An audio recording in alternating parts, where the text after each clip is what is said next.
El polvoriento pueblo de Oacaben no tenía mucho que ofrecer, excepto secretos y sombras. Cada primer sábado de mes, la plaza del pueblo se transformaba en un vestigio de una época oscura, la subasta de trabajo. Era un lugar donde aquellos que habían caído en desgracia, o los considerados no aptos para la sociedad educada, eran alquilados para trabajos estacionales al mejor postor. Elara Dance permanecía en el borde de la multitud, con las manos hundidas en los bolsillos de su gastado abrigo de lana. A sus 28 años, era una mujer que había heredado un huerto de manzanos en ruinas y una montaña de deudas tras la muerte de su padre. No fue a la subasta para comprar poder, fue por la necesidad desesperada de un par de manos lo suficientemente fuertes como para limpiar la cresta norte antes de las heladas del invierno. El subastador, un hombre con una voz que sonaba como grava triturada, subió al estrado de madera. Último en el bloque, bramó, con los ojos recorriendo a la multitud desinteresada. El vagabundo de Blackwood Ridge. Lo llaman Wild, salvaje. Sin nombre, sin historia, solo una espalda como la de una mula y un temperamento como una tormenta. Un hombre fue conducido hacia afuera, con las muñecas atadas por una gruesa cuerda de cáñamo. Era una montaña humana. Alto, de pecho ancho, con una melena caótica de cabello oscuro y una barba que ocultaba la mayor parte de su rostro. Sus ropas no eran más que harapos sujetos con cordel. Sus ojos, sin embargo, fueron lo que detuvo el aliento de Elara. No estaban llenos de ira, eran inquietantemente huecos, como una casa que ha sido abandonada a toda prisa.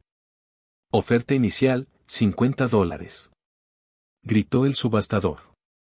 Silencio. La gente del pueblo susurraba, alejándose. Es una bestia, siseó una mujer. Lo encontraron viviendo en una cueva hace 3 semanas. No dice ni una palabra.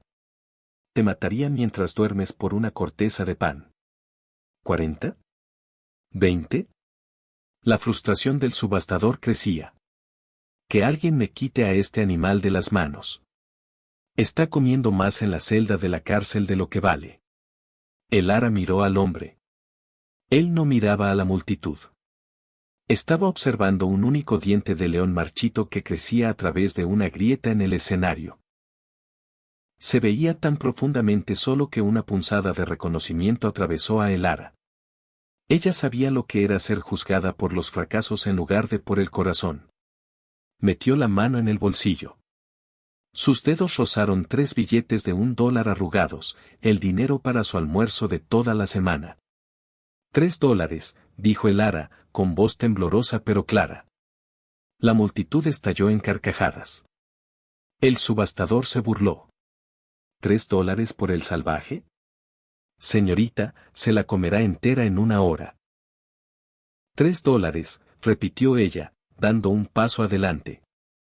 Es todo lo que tengo. Y nadie más está ofreciendo. El mazo golpeó la madera. Vendido. A la chica del huerto moribundo. Buena suerte para sobrevivir a la noche. El camino de regreso al huerto fue silencioso. Elara caminaba 5 pasos por delante, con el corazón golpeando sus costillas. Detrás de ella, el gigante la seguía, con sus pesadas botas resonando contra la tierra. Ella le había desatado las manos en cuanto perdieron de vista el pueblo, esperando que él saliera corriendo. No lo hizo. Simplemente la siguió, con la cabeza baja. Cuando llegaron a la pequeña y desgastada casa de campo, Elara señaló el establo. Hay un catre en el altillo. Heno limpio. Te traeré algo de estofado. Durante 3 días, el hombre permaneció como un fantasma. Trabajó de sol a sol, limpiando la madera caída de la cresta norte con una fuerza que parecía sobrenatural. No usaba herramientas si podía evitarlo, levantando troncos masivos que habrían requerido un equipo de bueyes. Sin embargo, nunca hablaba. Ni siquiera miraba a Elara cuando ella le llevaba la comida. Las advertencias del pueblo resonaban en su cabeza, pero ella veía cosas que ellos no. Veía cómo se detenía para mover un nido de pájaros de una rama caída. Veía cómo se quedaba perfectamente inmóvil cuando los ciervos cruzaban el prado, como si él mismo fuera parte del bosque. La cuarta noche, una enorme tormenta eléctrica rodó sobre las montañas. El rayo rajó el cielo y el viento aulló a través de los aleros de la vieja casa. El ara, aterrorizada por el riesgo de incendio en el establo, agarró una linterna y corrió a verlo. No lo encontró en el altillo, sino acurrucado en un rincón del suelo del establo, con las manos sobre los oídos y su enorme cuerpo sacudido por un temblor violento y rítmico. No era una bestia salvaje. Era un hombre atrapado en un recuerdo. «Está bien», susurró el ara, dejando la linterna en el suelo. No se acercó demasiado. «Es solo la lluvia. Estás a salvo aquí». Él levantó la vista y, por primera vez, sus ojos se cruzaron. Bajo el resplandor ámbar de la linterna, ella vio el terror puro de un niño en el cuerpo de un gigante. No era peligroso, estaba roto. A medida que pasaban las semanas, el hombre salvaje comenzó a descongelarse. El ara dejó de llamarlo él y empezó a llamarlo Silas, el nombre de su abuelo, un hombre conocido por su fuerza silenciosa. Silas no hablaba, pero comenzó a comunicarse a través del trabajo y de gestos sutiles. Arregló el techo que goteaba sin que se lo pidieran. Talló un pequeño pájaro de madera y lo dejó en el porche. El punto de inflexión ocurrió un martes. El ara había ido al pueblo a comprar harina, soportando las burlas crueles de los lugareños que le preguntaban si su mascota ya la había mordido. Regresó a casa tarde, con el espíritu abatido por la frialdad de sus vecinos. Se sentó en los escalones del porche, ocultó el rostro entre las manos y soltó un sollozo desgarrado. El peso de la deuda, la soledad del huerto y la crueldad del mundo se sentían como una carga excesiva. No lo oyó acercarse. Silas se movía con el silencio de una sombra. De repente, sintió que una mano enorme y callosa tocaba suavemente su hombro. Ella levantó la vista, sobresaltada. Silas estaba arrodillado en la tierra ante ella. Su rostro, generalmente fijado en una máscara de resistencia estoica, estaba contraído por una empatía tan profunda que resultaba dolorosa de ver.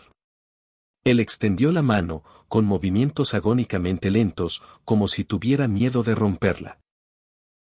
Tomó el rostro de ella entre sus manos enormes. Sus palmas estaban ásperas, cicatrizadas por años de alguna privación desconocida, pero su tacto era más ligero que el ala de una mariposa. Él no habló, pero la miró a los ojos con una claridad que ella nunca había visto. Y entonces, el hombre al que llamaban salvaje, el hombre que el pueblo decía que no tenía alma, comenzó a llorar. Lágrimas enormes y silenciosas rodaron por sus mejillas y desaparecieron en su barba. No lloraba por sí mismo. Lloraba porque reconocía el dolor de ella. Sostenía su rostro como si fuera lo más preciado del mundo, con sus pulgares barriendo suavemente las lágrimas de el ara mientras caían las suyas propias. En ese momento, los papeles se invirtieron. Ella no era la salvadora que lo había comprado por $3. Él era quien la salvaba a ella de la creencia de que estaba sola en el mundo. El clímax de su historia no ocurrió con un gran discurso, sino con una elección. Un mes después, un grupo de hombres del pueblo, encabezados por el sheriff, llegó a caballo al huerto. Tenían una orden. Un rico terrateniente del condado vecino afirmaba que Silas era un trabajador fugitivo que debía años de servicio. «Entrégalo, el ara», dijo el sheriff, con la mano en su funda. «Es propiedad, no una persona». Silas salió del establo. Vio las cuerdas en sus manos. Vio la ira en sus ojos. Miró a el ara, luego al bosque. Podría haber corrido. Podría haber luchado y probablemente matado a la mitad de ellos antes de que lo derribaran. En lugar de eso, caminó hacia el ara. Tomó su mano y colocó un objeto pequeño y pesado en ella. Era una bolsa que había mantenido escondida entre sus harapos, una colección de pepitas de oro en bruto que había pasado años reuniendo en las altas montañas antes de ser capturado. Valía miles. Lo suficiente para salvar el huerto 10 veces. Luego se volvió hacia los hombres y extendió sus muñecas. Estaba dispuesto a volver a la oscuridad para asegurar que ella permaneciera en la luz. No. El ara se interpuso frente a él, aferrando la bolsa pero negándose a usarla como soborno. Se volvió hacia el sheriff. Él no es una propiedad. Y no es un fugitivo. Es un hombre libre que ha pagado su deuda con este mundo 1000 veces.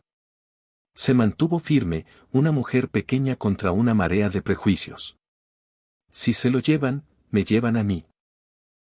Y le contaré a cada periódico del estado cómo Oacaben trata a las almas que considera sin valor. El sheriff miró el oro, luego al hombre que permanecía con la cabeza en alto, y finalmente a la mujer que estaba dispuesta a perderlo todo por un alma de $3. Tal vez fue el oro, o tal vez fue la comprensión repentina e incómoda de su propia inhumanidad, pero el sheriff suspiró y se tocó el ala del sombrero. Los papeles debían estar mal, masculló. Vámonos, muchachos. Silas nunca encontró muchas palabras, pero no las necesitó. Él y el ara convirtieron el huerto en un santuario, no solo para las manzanas, sino para cualquiera que el mundo hubiera descartado. La historia de la mujer que compró una bestia por $3 se convirtió en una leyenda en Oacaben, cambiando eventualmente el corazón del pueblo mismo. Les enseñó que el valor de un ser humano no puede medirse en moneda, y que a veces, lo más salvaje que tenemos es nuestra capacidad de amar sin condiciones. La bondad es un lenguaje silencioso, pero es el único que realmente puede sanar un mundo roto. Cuando miramos más allá de los harapos y las cicatrices, descubrimos que todos están esperando que alguien los vea, no por lo que cuestan, sino por lo que son. ¿Te gustaría que cree una imagen de este momento tan emotivo entre el ara y Silas?